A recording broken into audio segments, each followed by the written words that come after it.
Good morning, students. This is our first chapter, Solid State of your NCERT book. And today, as this is my second lecture, second interaction with you, so I am going to present you some important topics with the help of this video. So let's start with the topic solid state. First of all, we should know what are solids, how we will define this term solid. You know very well, solid is that state of matter which are rigid, non-compressible, having fixed mass, fixed shape and fixed volume. They do not possess the property of fluidity. The kinetic energy of the particles is lowest in all the states classified on the basis of physical nature. The force of attraction between the molecules or atoms or particles, or you can say the constituent particles from which that particular solid is made up of, is maximum. And due to this property, as their interparticular forces is maximum, so they have a fixed shape and fixed volume, and that is why they are rigid and incompressible. Because as the force is very large, or you can say it is very maximum कह सकते हैं हम इस case में कि solids में जो हमारे इंटरपार्टिकुलर फोर्स होती है that is maximum. Due to that the particles do not leave their lattice site immediately and they are closely packed because the interparticular force is maximum. That's why उनकी packing भी बिल्कुल tightly packed है वो, और उनकी force बहुत strong है, तो जो उनके पार्टिकल्स हैं वो आसानी से लेटिस साइट को क्या नहीं कर सकते हैं, लीव नहीं कर सकते हैं.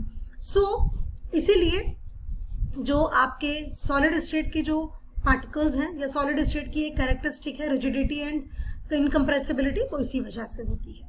तो this is about some important points related with the solid state. Now वही जनरल कैरेक्टरिस्टिक्स जो मैंने अभी डिफाइन की हैं, they have definite mass, volume and shape. Intermolecular distance is very very small, और you can say negligible intermolecular distance is present, and that's why हम कहते हैं कि वो टाइटली पैक्ड है. Intermolecular forces are very very very strongest होती हैं solids में, और इसीलिए उनकी फिक्स शेप और फिक्स वॉल्यूम होता है. You can see here in the diagram, आप देख सकते हैं कि यहाँ पर मॉलिक्यूल्स जो हैं वो एक दूसरे से बिल्कुल अटैच्ड है, मैक्सिमम स्पेस को कवर करने की कोशिश की गई है. Their constituent particles, whether atoms, whether molecules or whether ions, have fixed positions and can only oscillate about their mean position, and that's why ये rigid होते हैं और एक जगह से दूसरी जगह मूव नहीं करते, सिर्फ अपनी मीन पोजीशन के टू एंड फ्रो मोशन करते हैं. And they are incompressible and rigid. Amorphous and crystalline solid. This is the distinction of the solids in two categories, amorphous and crystalline. If we go through these words, अगर हम इन words को देखें amorphous and crystalline, तो इन दोनों words में जो difference है वो सीधा समझ आता है. Amorphous, where there is no regular arrangement of the particles, but in crystalline solids the particles are arranged in a regular pattern. What does it mean? It means that the particles, whether constituent particles basically, whether they are atoms, whether they are molecules, whether they are ions, जिस भी constituent particle से आपका particular solid बना है, when they arranged in a regular pattern and that pattern repeat again and again, again and again, again and again, that type of solid is called crystalline solid. And when the constituent particles arrange नहीं होते हैं, ordered fashion में arrange नहीं होते हैं, they are called amorphous solids. एक छोटा सा एग्जाम्पल amorphous solids का, थर्मोकोल. थर्मोकोल की शीट को अगर आप हाथ से फोर्स लगाएं दो उसके पीस पर और उसको तोड़ें तो वो अनइवन टूटता है, और उसकी जो सरफेस है वो अनइवन रहती है, रफ रहती है, स्मूथ नहीं रहती. लेकिन अगर आप किसी भी मेटल को ब्लेड से कट करें तो यू विल फाइंड कि उसकी जो सरफेस है वो कटिंग वाली एज जो है that is smooth. That shows कि उसमें ऑर्डरली अरेंजमेंट है. ऐसा नहीं है कि एक एटम इधर आ गया एक्स्ट्रा निकल गया, लेकिन थर्मोकॉल में कोई प्रॉपर अरेंजमेंट नहीं होता है. That's the point. उसी तरीके से आप वुड को अगर ब्रेक करें तो वो भी अनइवन एज के साथ ही टूटती है. ग्लास भी उसी तरीके से टूटता है. तो these all are examples of amorphous solids.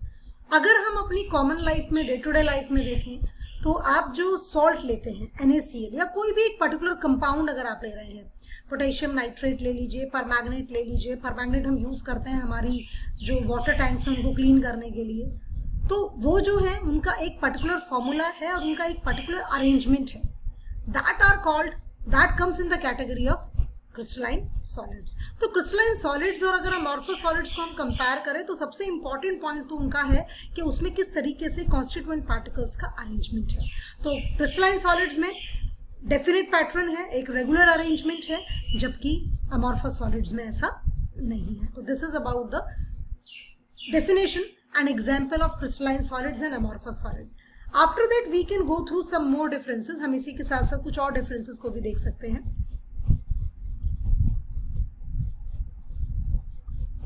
हम इस टेबल को देखते हैं. शेप के बेसिस पर हमने इनको क्लासिफाई कर दिया. डेफिनेट कैरेक्टरिस्टिक ज्योमेट्रिकल शेप है, जबकि अमॉर्फस की इर्रेगुलर शेप है. Melting point. बेटा हमारे जो क्रिस्टलाइन सॉलिड्स होते हैं, as they have an orderly arrangement of the particles, they have a very sharp melting point. उनके बहुत शार्प होते हैं मेल्टिंग पॉइंट्स और उनका एक पर्टिकुलर टेम्परेचर है. शार्प मेल्टिंग पॉइंट का मतलब यही है कि एकदम से पिघलेगा जैसे ही वो टेम्परेचर आएगा. लेकिन अगर मैं अमॉर्फस की बात करूं तो वहां पर एक रेंज होगी. जैसे कि आप 30 डिग्री सेल्सियस पर जो आपका मटेरियल है, सब्सटेंस है, सपोज कीजिए उसने मेल्ट होना शुरू किया, तो वो टोटली जो मेल्ट होगा वो 3, 4, 5 डिग्री का एक स्केल होगा, या 10 डिग्री इसका भी हो सकता है स्केल होगा. जब वो मैक्सिमम टेम्परेचर रीच करेगा, only then your whole solid will melt.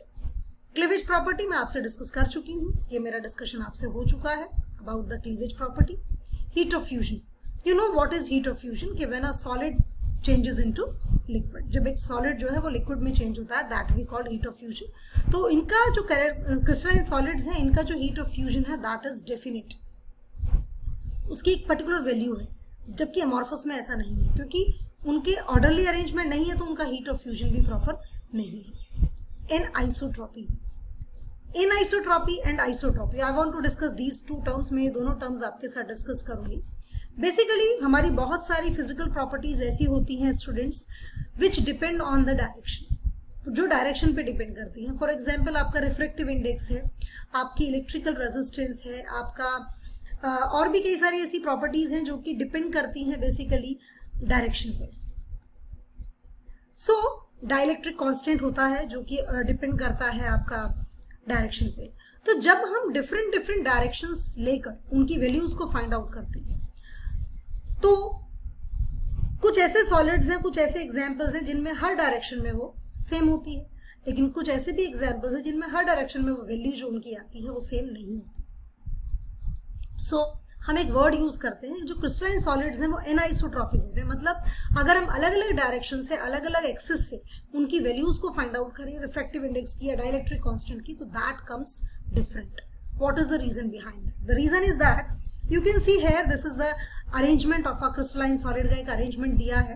आप देख सकते हैं जब हमने एक वर्टिकल लाइन देखी तो इस वर्टिकल लाइन के इधर ब्लू डॉट्स हैं, इधर रेड डॉट्स हैं. जब आप इसी लाइन को ऐसे हॉरिजॉन्टल ड्रॉ करेंगे, सेम मैनर का पैटर्न आपको वहां भी मिलेगा. ऊपर ब्लू लाइन डॉट्स मिलेंगी, नीचे रेड डॉट्स मिलेंगी. लेकिन जब आपने इसको डायगोनली फाइंड आउट करने की कोशिश की, डाइलेक्ट्रिक कांस्टेंट या कोई भी ऐसी फिजिकल प्रॉपर्टी जो कि डायरेक्शनल है, जो कि डायरेक्शन पे उसकी वैल्यू डिपेंड करती है, तो यू कैन सी हेयर यहाँ पे पैटर्न चेंज है. एक red blue, red blue, red blue, like that. So in this direction the value of this type of physical properties is different, and that's why crystalline solids जो होते हैं वो anisotropic होते हैं. But if we will see this property in case of amorphous solids, तो what will happen, क्या होता है, अमॉर्फस जो आपके सॉलिड्स हैं उनमें आपका जो अरेंजमेंट है वो रेगुलर नहीं होता है, इर्रेगुलर होता है. तो जिस भी डायरेक्शन में आप फाइंड आउट करने की कोशिश करते हैं, वहां दोनों तरह के पार्टिकल्स आपको मिल जाते हैं. तो that's why they have nearly same values in all the axes और in all the direction, and that's why आपके जो अमॉर्फस सॉलिड्स होते हैं they are isotropic in nature. This is very important, बहुत बार क्वेश्चन पूछा जाता है, तो आप वो डायग्राम यूज करें और समझाने की कोशिश करें. Nature, these are called true solids. क्रिस्टलाइन को ट्रू कहा जाता है, अमॉर्फस को सूडो सॉलिड्स या सुपर कूल लिक्विड्स कहा जाता है. सूडो का मतलब है false. You have heard this term in case of amoeba, pseudopodia, falsehood. Amoeba use this pseudopodia only in case of movement. Pseudo means झूठा. Amorphous solids are not true solids. Pseudo है, झूठे हैं solids वो. और super cooled liquids इनको कहा गया है. These are not basically solids, these are liquids. Super cooled है, देखने में हमें लग रहा है कि these are solids, but actually they are liquids. वो actual में लिक्विड्स हैं, तो इसीलिए इनको सूडो सॉलिड्स या इनको सुपरकूल लिक्विड्स की कैटेगरी में रखा गया है. और अगर हम यहाँ बात करें ऑर्डर की, तो यहाँ पर लॉन्ग रेंज ऑर्डर होगा और यहाँ पर शॉर्ट रेंज होगी ऑर्डर की. तो this is about the distinction between crystalline solids and amorphous solids. और इसी के थ्रू हमारे एग्जाम्पल्स हैं, इसी के थ्रू हमारे कुछ क्वेश्चंस भी आते हैं अमॉर्फस सॉलिड से रिलेटेड. अमॉर्फस सॉलिड से रिलेटेड बेटा हमारे क्वेश्चन आता है कि why the window panes in the old monument building becomes thicker at the bottom and thinner from the top. तो इसका रीजन क्या है? इसका reason you know very well कि बिकॉज अनइवन हीटिंग होता है, दिन में गर्म होते हैं, रात में ठंडा हो जाता है. And we know that glass जो है वो क्या है? सुपर कूल लिक्विड है, सूडो सॉलिड है, तो डेफिनेटली वो फ्लो करेगा ही करेगा. और जब उसमें फ्लूडिटी की प्रॉपर्टी है, because liquids and gases have this property, solids do not have, तो वो फ्लो करेगा. एंड ग्रेविटी की अगेंस्ट तो करेगा नहीं, अकॉर्डिंग टू ग्रेविटी ही करेगा. That's why they become thicker at the bottom and thinner from the top. ऐसे ही एक क्वेश्चन और आता है कि why the glasses, window pains of a old building becomes hazy, और यू कैन से वो ट्रांसपेरेंट नहीं रह जाते हैं, ट्रांसलूसेंट हो जाते हैं. What is the reason behind that? The reason is that वहां भी सेम रीजन आएगा, अनइवन हीटिंग होगी. तो जैसे जैसे हीटिंग होगी तो पार्टिकल्स अपने आप को अरेंज करने की कोशिश करेंगे, तो कुछ हद तक क्रिस्टलाइजेशन हो जाएगा, ऑर्डरली अरेंजमेंट आ जाएगा. एंड दैट्स व्हाई वो आपको प्रॉपर, मतलब जितना क्लियर उसमें से दिखना चाहिए था वो दिखता नहीं है. This is about the questions which are related with these two terms amorphous solids. So ये जो टॉपिक है, if you have any confusion तो you can ask me that confusion in group और in my next live class. कभी भी आप मुझसे पूछ सकते हैं. And this is all about crystalline solids and amorphous solids. Thank you students and have a good day.